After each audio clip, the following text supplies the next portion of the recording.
What type of sports were you into growing up? I was combat. I was a combat sports fan for as long as I can remember. I mean, even when I look far back in my formative years as a child, it was all about professional wrestling, boxing. Definitely American style kickboxing, which around the time that I was a kid. Growing up, that was definitely the popular combat sport at the time because this was just right before the UFC came around. Obviously, the UFC didn't come around until 1993. I was 15 when that came around, and I remember thinking when I first saw the UFC, I said to myself, "Man, why couldn't this have come around when I was younger?" I would Yeah. have loved to have experienced this at like 7 years old, 8 years old, and such. But I grew up with some pretty cool people. Bad Brad Hefton, the former super world heavyweight champion of kickboxing back in the American kickboxing days, was actually a good friend of the family. Yeah. So, and of course, I grew up in the best time for action movies when it came to martial artists. I mean, I love my Van Dams, I love my Steven Seagals, Bruce Lee, just a myriad of awesome action stars and martial arts movies at the time. Probably the one that did it for me is probably the one that did it for most of us, and that was Bloodsport. I mean, most of us can definitely say that Bloodsport was the quintessential martial arts movie when you were growing up around that time. Yeah, like I remember AWOL and Kickboxer as well. They were quality, Mm-hmm. Yep. amazing. They don't make them like that no more, do they?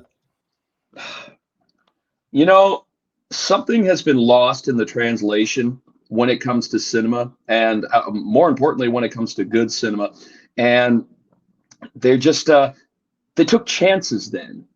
Yeah, They took chances when it came to good movies, and they were on, I guess you could say, uncharted grounds, untested waters. They didn't really know what they were doing until they actually did it, and once they did it, they had it's almost like you have magic in your hands that you don't even know it's magic. yeah, And it doesn't work that way. Everything's so structured. Everything is so agenda ridden.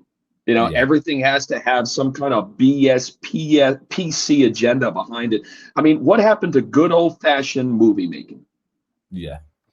Like the old Rockies and that, like they try to remake them now with the Creed and that they're doing now, but it's just they'll never ever do it the same. Even your comedies are not the same as they used to be, like your old Jim Carreys and things like that.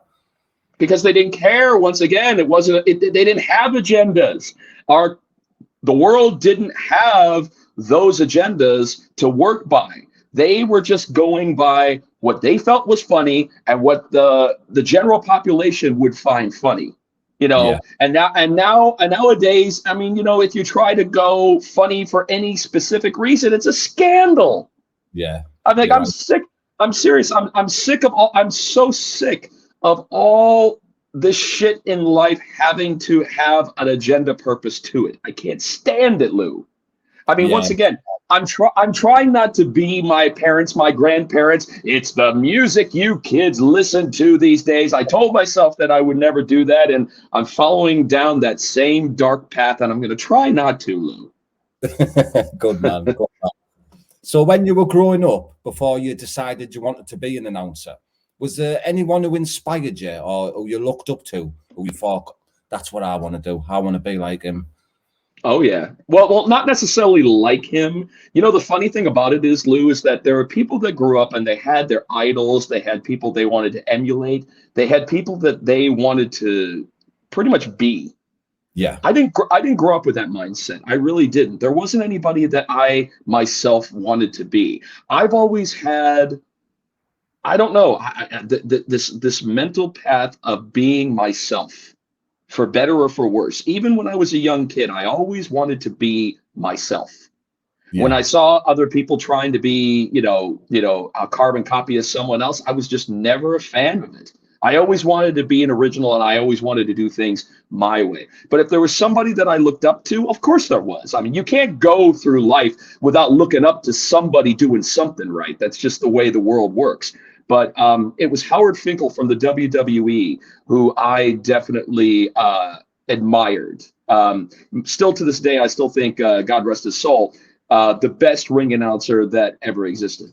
I take him over the Buffers. I take him over Jimmy Lennon Jr., Joe Martinez, Lupe Contreras, all the ring announcers that are the greats today. Nobody had the inimitable presence that that he had, that Howard Finkel had. I mean, not exactly anything to look at. The guy looked like seriously, he looked like a high school chemistry teacher in a tuxedo, but not a whole lot to look at. But when you heard that booming baritone voice that just nobody else could copy if they tried, ooh, yeah. Goosebump central. And when did you decide you wanted to become an announcer? What part of your life was it? How young were you? Well, I mean, I'd always liked it, but actually taking the steps to try to become one, well, it took a life tragedy in order for that to happen. And, we talked about this previously, but I had a severe cocaine addiction when I was a young adult, and it took over a very big part of my life. I mean, there was at one point that I didn't care where I ended up. I didn't care what I did. I bounced around from job to job to job, not really caring. I didn't care. I think that that's what it is. And I think that when you're an adult and you absolutely throw caution to the wind and you don't care, there's that dark path again. And this one is as dark could be. And, I was just a waste of space, Lou. I wasn't the kind of person who went to college, pursued broadcasting, and then one day decided to become a ring announcer. I was not that person. I spent a semester in college. I was as scatterbrained as could be. Everybody always thought that I was always so intelligent. I tell them I've just always been well-spoken, If you can't dazzle them with brilliance, baffle them with bullshit is what I say.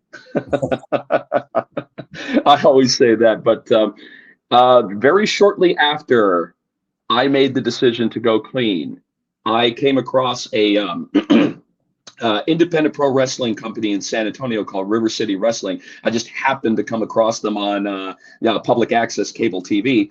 And, I was watching the ring announcer who was currently working with them, and I wasn't liking what I was saying. I was like, I may not have ever done it, but I know I could do better than that. So I reached out to the promoter. He wasn't running at the time. He was actually restructuring the company so that he could start running soon. So he got me in touch with a guy named Rudy Boy Gonzalez out of Texas Wrestling Entertainment, and I started with him. And I learned as hard can be.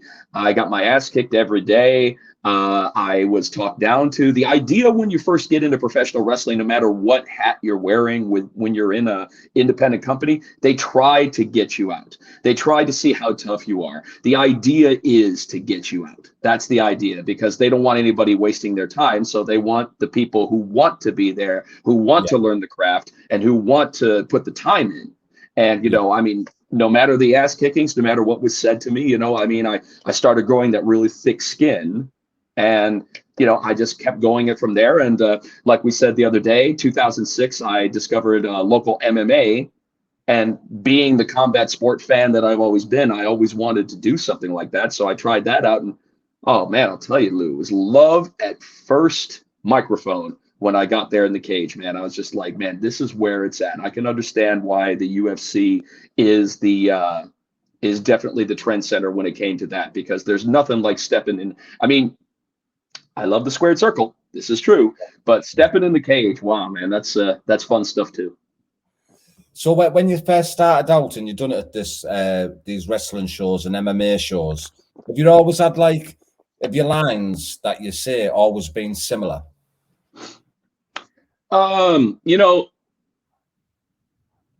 There's a different feel to every kind of combat sport. Yeah. I never liked being the person that was the same across the board. Yeah. I like to think that I am versatile when I'm working with different promotions, when I'm working with different fights. I always try to gauge where I am, the promoter, the fighters, the fans, geographically where I am. And I try to always make it a little different where I am, because, some announcers, especially like the Buffers, they'll sound the same no matter where they go. They'll Yeah. sound the same no matter where they're going, such. And, and once again, that's not a bad thing. They have done something that no other ring announcer has ever done in their life. Michael Buffer has achieved a status of wealth that no other announcer ever probably will. He's actually worth more than the people who hire him, which Yeah. has never been done in the history of ring announcing. I mean, I would probably say that Bruce is probably pretty close to there, but I definitely say if we're talking in wealth terms, Michael Buffer is the king of the mountain, and rightfully so. He's put the time in, he's built the product, he's built the brand. But yeah, I try to change it up. I actually do try to change it up. Sometimes I'll change vocal intonations. Sometimes I'll change my pace. Pace is a big thing. Actually, pace is the number one aspect when it comes to being a ring announcer, is that you have to learn when to slow down your pace, when to speed up your pace, or when to keep your pace at a constant. Yeah. Pace matters a lot. Yeah. And when you first done your ring announcing, like your debut of doing it, was it a nervous thing for you, or have you always been a confident person? Lou, I can tell you this without skipping a beat. I have never been nervous a day in my life, not even my first day. Not even my first day.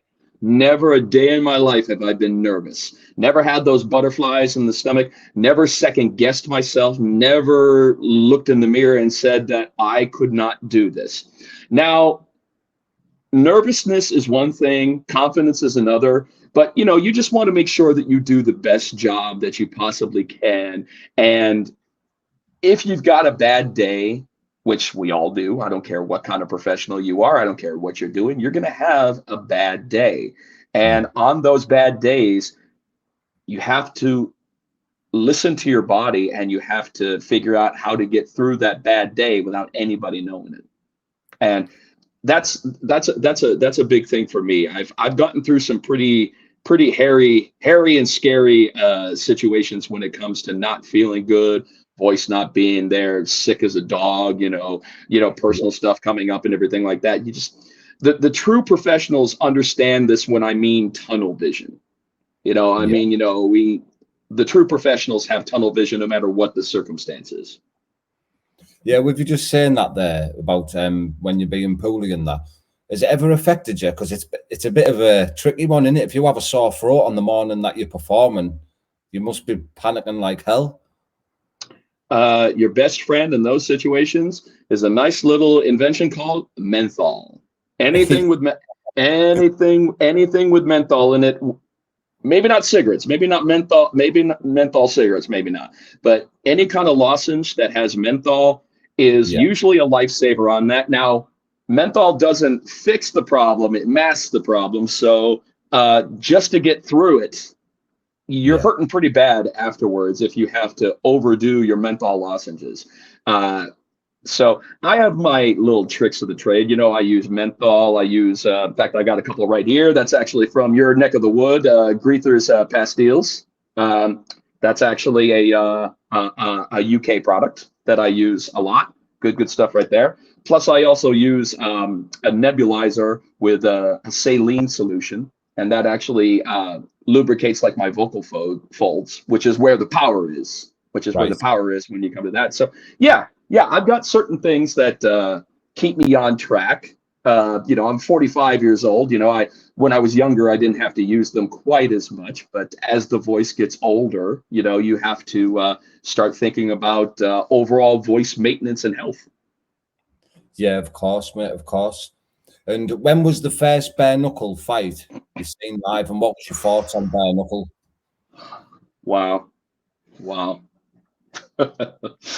I get emotional when I start talking bare knuckle, man, because it's just been the greatest adventure of my life. I mean, out of 48 countries, 90 promotions, 44 states within the United States, and so many promotions that I've represented. I get emotional when I start talking about bare knuckle because of the fact that I was the very first ring announcer to have ever hosted a legal state-sanctioned bare knuckle fighting event in the United States. The very, very first one. Up until then, bare knuckle had been around, but it had been held on like on tribal ground under tribal commissions and such. So it really didn't have any backing from the athletic commissions of each individual state. And I got to take my hats off to David Feldman when it comes to the persistence within this product, because a lot of people don't know this. David Feldman was turned down by 28 state athletic commissions before we made it happen on June 2nd, 2018 in Wyoming. 28 states. That's over half of our country that has said no way. No way. There's just no way that this is going to work. But Wyoming took a look at us. They saw that we had a tiger by the tail, and we weren't gonna let it go. And that first show, Lou, I'd probably put the first bare knuckle BKFC on par with the first UFC. Yeah. A lot of people didn't know what was going on. The weigh-in ceremony was the most docile weigh-in ceremony I'd ever been a part of in my entire life, because nobody really knew what they were getting into, with the exception of Bobby Gunn, who was on our card, because Bobby Gunn was the quote unquote bare knuckle underground king leading up to that point. So he had an idea about what was going on. He had just never been in a situation to where it had been legal and state sanctioned. So really, really odd show, but one I'll never forget. Really, one I'll never forget. Probably most memorable show I've ever done in my life was BKFC 1. Yeah, and another thing as well with the bare knuckle that used to happen, obviously, it's different when it was the BKFC, because it was athletes who've been at the top of the game fighting against each other bare knuckle, where it's not just like a beef in the street that happened and they called each other out and fought. These fighters are training for each other, and they've been top athletes all their careers. Do you know what I mean? Yeah, they're top athletes that are giving this a try. But what's also happening that I'm really happy about is you're starting to see the development of bare knuckle fighting training. You're actually starting to see big gyms start to pick up bare knuckle, as a sport, and they're starting to really implement the training. Not only some of them are starting to implement bare knuckle training with their MMA fighters, with their boxers, as far as knuckle conditioning, as far as knuckle strength and such. But you're seeing more and more of that, and it was inevitable that was going to happen as far as bare knuckle training and conditioning. It was eventually going to get picked up as a mainstream form of combat sports training. It was going to happen, and it's going to be even more. You're going to start to see, it's only a matter of time before you see actual BKFC franchise gyms. I think that's probably the next step. I definitely foresee the possibility of BKFC franchise gyms. Yeah, it's definitely going in the right direction for it. And I remember that when it first started, it was mainly mid-30s to mid-40s that people were competing at. But now you see there was a kid who made his debut in the BKFC not long ago. He was only 18-year-old. Is that right? He was 19 years old. Yeah, he was 19-year-old Tyler Samus, Tyler Cat 5 Samus. Yeah, 19. He was 18. He was 18 when he debuted. He was yeah. I didn't know how I felt about that at the beginning, because I've always felt that I like seeing the veteran fighters giving bare knuckle a try, because there's that sense of ring generalship that the veterans bring in. But I thought, what the hell? I mean, it's just another record that we smash. It's just another asterisk on the resume that now we've got an 18-year-old kid that's going to give us, and he's mowed over, and he's done well. And he's done well. Tyler definitely has potential. We've got some younger fighters. We've got more and more interest in the younger fighters giving bare knuckle a chance. My advice to anybody who wants to get into bare knuckle is just, you got to be a special kind of fucked up to do the sport. Yeah, definitely. You do. This is, it sounds like a cliche saying this is not for everyone. That rings really true here.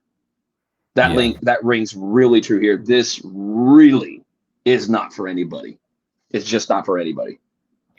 No, and you can tell now that it's becoming such a major sport, and in the category where you likes of MMA and boxing, where the younger people are coming straight through from their amateur career and seeing the bare knuckle as the sport that they want to do. Do you get what I mean? There are, and people are starting to realize when they come over to BKFC, because we've had a few fighters that have felt that the grass is greener on the other side. They've gone on to Bellator, they've gone on to PFL, they've gone on to the UFC. We're trying to let these fighters know that the grass is greener actually on our side, because you get the opportunity to help us continue to build a sport.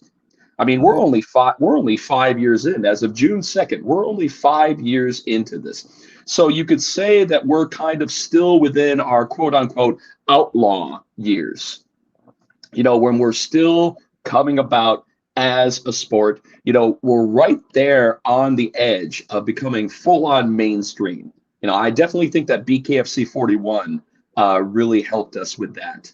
We had awesome events with Knuckle Mania, which I've always built up as the biggest bare knuckle extravaganza of all time. But after BKFC 41, the attention that BKFC got from that was it was surreal. It was just incredible. That event, I was in tears when we went off camera. I was just so overwrought with emotion. I couldn't believe it. And I'd never done that in 20 years of being on the microphone. I'd never done that before, but I was just so overwhelmed with emotion after that. And it was just, what an experience, what a feeling. What we had created, what everything leading to that moment. And then we look back on it and we we brought the world something special that night. Yeah, it was, mate. Absolutely amazing. And what a feeling it must be to be calling these stars out in the bare knuckle fights. Like I was watching the main event again earlier, actually. I put a few clips together for a little video. And just when you're announcing and the crowd is screaming, it must be such a buzz. It's the greatest rush that I've ever experienced in this entire life existence on this blue marble that we call Earth. Let me tell you, man, it's oh man, and Denver was ready. Denver knew what we brought. Denver knew what they were about to experience. They knew. And my voice was in the best shape of my life that night. I felt great. I felt the moment was there. There are a lot of cool moments that we had. The fights were great. Conor McGregor showing up, that was definitely very cool. I don't think it was the cherry on top of the sundae. I think it was a very pleasant bonus. Yeah. The last thing I think David Feldman ever thought he was going to see at the end of BKFC 41 was Conor McGregor standing in a BKFC ring, facing off with Platinum Mike Perry, and more importantly, having a BKFC belt over his shoulder. Quality. That was massive that night. None of us experienced that. Now, David said that was an awesome moment, but he didn't put it as the moment of BKFC 41, and neither would I, because that would kind of be, excuse my language, a fuck you to the fighters. Yeah. And I'm not gonna do that to the fighters who went out there and gave us their all. I'm not gonna take anything away from Eddie Alvarez and Chad Mendez, who burned the fucking house down in probably, in my opinion, one of the best, if not the best, co-main event we've ever had. Yeah. I'm not gonna take anything away from Christine Faria making history with another successful title defense and her solidifying herself as the most dominant female in bare knuckle fighting today. Absolutely. I'm not going to take anything away from Platinum Mike Perry once again saying to the world, this sport is for me. Yeah. This is what I was born to do. It's what I was bred to do. Everything else is a precursor leading up to the BKFC. Yeah, definitely, mate. It was an amazing night. From top to bottom of the card, it was just amazing. Even Beck Rawlins, the fight that she had with Christine Ferrier, it was was a close one, and she probably could have went on a little bit longer. But what a fight she gave, mate! You know, we'd all like to say that. We'd all like to say that, but I put nothing but supreme confidence in the hand of our ringside doctor, Dr. Musi. Probably one of the best ringside doctors walking the planet today. Yeah. And when he does everything possible to sustain the fight, to keep it going. He is not the kind of person to walk in there and call it early on a whim just because he feels that. No. His professional opinion is all about keeping the fight going. But if he knows that there is going to be permanent damage that is going to affect the overall livelihood of this person as they continue on in their fight career, that's when you're going to see the man step in and make the right call. Now, the fans don't like it. I get it. You want to see the fight to its fruition. You want to see it to its conclusion, as do us all. But you have to think about the person. Now, that person may not appreciate it now, but I guarantee you, as the years go on, they will have appreciated it more when they're able to fight more, because our ringside doctor stopped that at the right point and possibly saved this person's career moving forward. Yeah, of course. And it's different watching it from a screen to actually being there face to face with a fighter and seeing what's actually wrong with them. So, yeah, I get you with that, mate. But what was it like to come over to the UK? Will have been Wembley the first time you come over to the UK with Mike Perry versus MVP? What were your thoughts on the UK? Well, I've been to the UK several times before that. I had done many shows with MMA on a smaller scale, but this time was different for me because this main event came out of nowhere. It's exactly like we advertised. It was the greatest bare knuckle fight no one knew they wanted. Yeah. That's kind of the where it was. And the one thing that I've definitely learned about London, to do a show like we did, you have to have one hell of a main event in order to sell it. London's seen a lot. London has seen so many amazing fights, over the past 50, 60 years. I mean, you've seen, it's amazing the combat sports that London has been blessed to see, just like anywhere else in the world. But this was a main event that I knew Wembley was going to appreciate, that I knew that London was going to appreciate, because, you've got MVP all of a sudden coming out of nowhere saying, you know what, I'll give it a try. I really will. And you've got Platinum Mike Perry, not fresh, but not too long ago after Knucklemania 2, when he had the opportunity to debut with us in Knucklemania and have one hell of an amazing fight with Julian Lane. What a fight that was. So there was a lot going into this, and those who knew MVP knew about his incredible, stellar MMA career. I mean, this guy was made to knock people out. Yeah, he absolutely was just top draw athlete. But Mike had tapped into something that I think that he had wanted for a long time, and that was a true grit fight. Yeah, that to really test what he's worth, in the fight world. And we saw that with Julian Lane, and we saw that with MVP. We saw that with MVP in the main event, and we got to see something. Not only did we get to see the fight, but we got to see the second time in company history, and we saw a 6th round. And I personally, it couldn't have come at a better time. It couldn't have come at a better time. If there was one fight that we could have a historic 6th round fight, I am so happy that was the fight. Yeah. And what other fighters from the UK? Who do you like from the UK? Your favorite fighters? I'm shout out definitely to my man Tyler Goodjohn, out of Ely, Cambridgeshire. What a fight that he put up against Tony Soto just last week. What a fight that was. Definitely one of our most memorable main events. I would probably say Connor Tierney is definitely a favorite of mine. James Lights Out Lilly is a beast. This guy, he is a Welsh buzzsaw. Absolutely.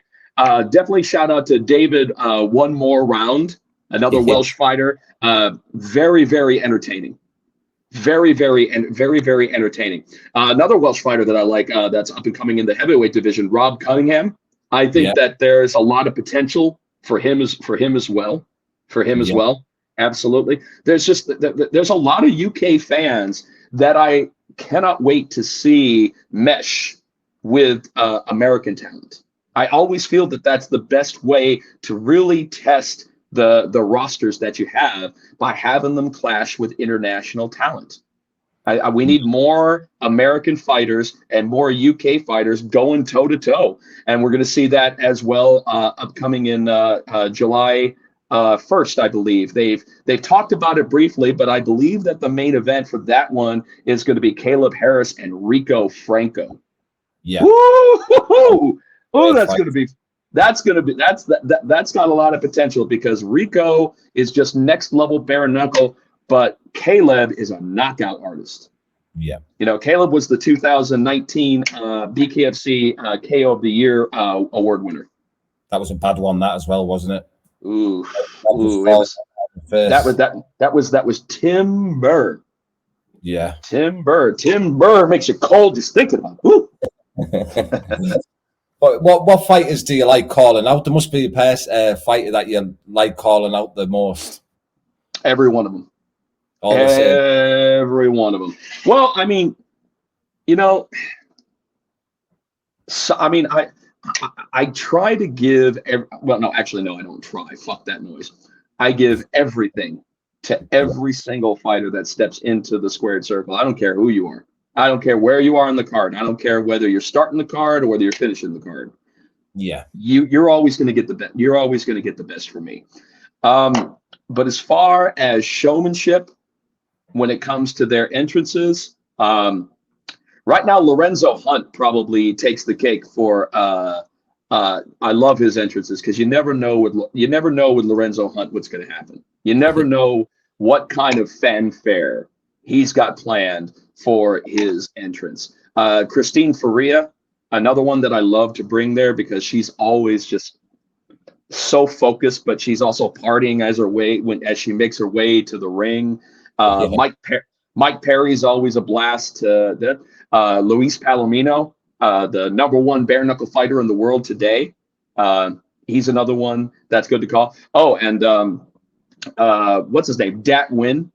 Because Dat Win always reaches back and grabs something from my childhood when I hear that Mortal Kombat theme coming out, and he's coming out in the Raiden hat, and you know that tugs on my heartstrings. So there's a lot of them as far as when it comes to entertaining walkouts. There's quite a few of them that I like to do, but I love them all, because I have to look at what I do for a living, and that is a big part of what I do for a living, and that's making sure that they get the $1 million introductions that they all deserve, because they're doing something that most of us don't have the stomach to do. Yeah, 100%, mate. And with the BKFC growing the way it's grown, and you've been there since BKFC 1, what's it been like to see it the way it's just rocketed? It's like watching your kids grow up. Yeah. There's a parental feel to it, you know. Yeah. And with all the friends that I've made here within bare knuckle, you know, like my BKFC family, you know, people that I see all the time, you know, I mean, I do have my share of friends on the outside when I'm not working, but the majority of my friends are the ones that I work with, because I'm always on the road. I'm always on the go. So it would make more sense that the majority of my friends are with the people that I work with. Now, not everybody. Of course, you've got your friends, and then you've got your colleagues, and then you've just got the people that you work with, because there's just no getting along with this person or that person. I mean, it just happens, you know. But watching it progress the way it has, it's interesting, because you don't always get the opportunity as a ring announcer to know if, excuse me, I'm going to tell you, bucked up energy. get me bucked up here today, but also making me rude and burp on at 39 minutes into this. I'm sorry about that. Yeah, but just watching it grow the way that it has, and that there's still a few people that are from the OG, from the start. We've got, of course, we got the Feldmans. Of course, we got Nate Shook. We've got Sean Wheelock.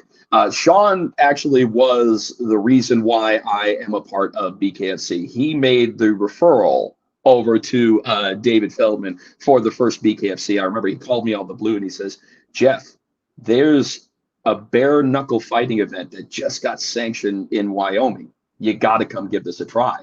And I'm like, you know what? I've been kind of hearing about that, but I said, what do you think about it? And he's like, Jeff, the setup is great. The promoter's great. He said, this could be something really special. Yeah. So, and when your buddy Sean Wheelock says that, you take it to heart. You don't take it for granted. You take it to heart. So, greatest referral of my professional life. And, and here we are right now. I'm coming to you from Omaha, Nebraska. We got the weigh-ins this evening at about 6 p.m. Central Time, and that's in U.S. time. And BKFC 43, it's going to be a good show. The main event is definitely going to be a banger, man. We've got, I've got so many things I'm thinking about as of right now, man. But we're going to have fun with our main event because we got Houston Alexander, and we've got the Pitbull Jeremy Smith in our main event, and that's going to be a banger right there because you got two undefeated bare knuckle fighters, and it's always interesting when they collide because somebody's O has got to go. Yeah, and both bang as well, can't they? Wow, Jeremy Smith is he's a beast, man. They don't call him man out. But you know what? They were the nicest, as nice as gentlemen as can be. They had come into contact with each other the other day during the fighter meetings. Nothing negative said between the two of them. They were actually getting to know each other. They were talking like that they were old friends. And a lot of people have to understand that not everybody wants that air about themselves, like being a dick, pushing you around, your ass is mine. These are the veteran fighters that say, you know what? I'm going to leave that shit for the ring. Now, I don't need to push you around. I don't need to call you names. I don't need to take cheap shots at you. I don't need to tell you what's going to happen. We're going to leave that. We'll leave that to when we're ready to toe the line. When we're ready to toe the line, then we'll let it go. Afterwards, we'll probably have a beer and talk about the fight. Yeah, and I love that. I love that. It's good, good sportsmanship, good camaraderie, good camaraderie, and you don't get that all the time in bare knuckle. You get a lot of brash young kids who are trying to be Floyd Mayweather, who are trying to be Conor McGregor.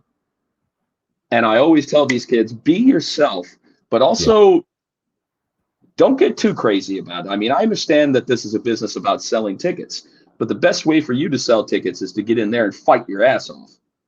Yeah, definitely. That's the best way. I understand mic skills, promo skills, very, very important, if not almost as important as the fighting skills.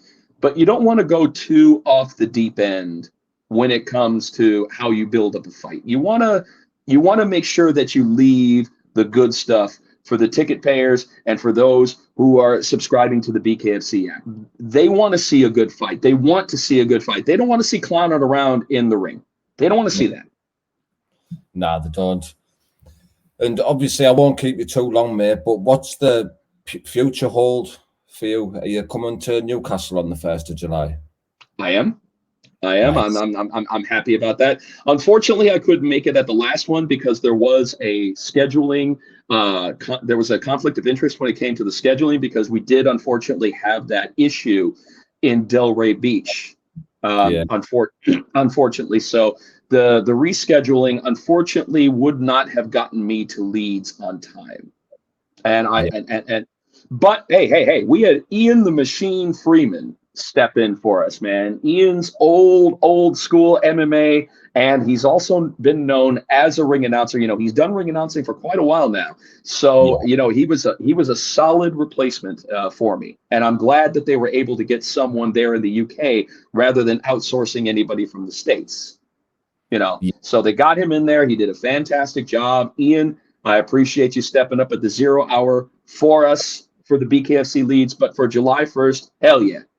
Hell yeah, I will definitely be there and ready to go once again in Newcastle upon Tyne. Yeah, I had a good time there. I think we're back at the same place that we were the last time. The Walker Activity Dome Yeah, is where that's we were at the last one. So we will be there for the next one. And let me just say, I'm gonna tell you, I love the UK fans. I yeah. love the UK fans. I'm gonna tell you, you guys know how to have a good time at a show. Now, there are times that I've seen you guys get a little reckless out there, you know, in the stands, but you know, I understand it. You know, emotions are flaring, you know, temperatures rising, you know, sometimes happens just as much over in the States, if not more. You know, if not more. So I don't say one is worse than the other when it comes to outbreaks within the crowd during a show. But the one thing that I know in my heart, the UK fight fans come wearing it on their damn sleeves. And Yeah. I like that, man. I like that. Can't wait to see you on the 1st of July, mate. But before we wrap it up, is there anything else that you want to share with us, or any shout outs, anything like that you want to give? Well, I definitely want to shout out BKFC and let you guys know to check us out today. Today, we are going to be having the official BKFC 43 weigh-in show, and that's going to be going down at 6 p.m. Central Time. So some of you in the UK might be asleep around that time. You may not be, but if you want to check that out, you can check that out on the app as well as the official BKFC YouTube page. And then tomorrow we've got BKFC 43 from the Liberty First Credit Union Arena in Omaha. And that, I believe, our first fight gets kicked off at 7 o'clock Central Time in the U.S., and main card is at 8 p.m. So make sure that you check that out. And of course, we've got a couple of fights that are coming up before we get back to Newcastle. The next one is going to be June 9th, and that's going to be in Great Falls, Montana. Always have a good time when we go to Montana. And we are just about ready to, I can't say it as of yet, but June 23rd, we do have a new location for BKFC. I believe that one's going to be 46, I believe. So we're going to release that information on where that event is going to take place, June 23rd, tomorrow, live at BKFC 43. So just check it out, guys, bkfc.com. Make sure to check us out the weigh-ins today, and check us out at BKFC 43. I mean, like I said, guys, UK, I love you. Great stuff. And can we get a little line off here before we go? Absolutely, absolutely. Ladies and gentlemen, live on the Fuse UK, it's the one and only, the man of the hour, the man with the power, the man too sweet to be sour. He is your friend. He is my friend, but he's not the friend behind the person standing behind you, Lou Fuse. Thank you very much, Jeff, mate. And I hope you have a great evening, pal, and we'll stay in touch. I appreciate you, Lou, man. I'm glad we finally got a chance to do this. You know, technical difficulties be damned, we got through it. Great stuff, mate. Thank you very much, pal. Thank you. Speak soon, mate. Bye-bye. Yes, people, the main man, Mr. Jeff Houston, #1 announcer in all the combat sports, in my opinion. I'm going to put all his social medias in the description, people, so make sure you go over there, head over and give him a follow. Nice one, everyone, for tuning in. Hope you enjoyed the rest of your evening. Good night, God bless.